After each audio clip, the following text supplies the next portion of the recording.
itlog, actually. Pero di siya napabulunan sa itlog. Mukhang hindi naman siya nabubulunan sa itlog. Kasi ano yan eh, pag after gym, more on protein. Yeah, oo, kasi di ba parang kailangan ng No, muscle. kailangan para maano yung Sige pa, nag-gym na ako. Kasi nga, hindi ko ayaw ka pang mag-gym. Pero pag nag-gym ako ngayon, sige. Feeling ko, kailangan ko na rin ng itlog. Oo, dapat laging naka-ready yung itlog.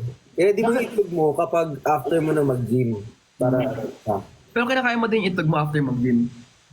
hindi ko abot eh.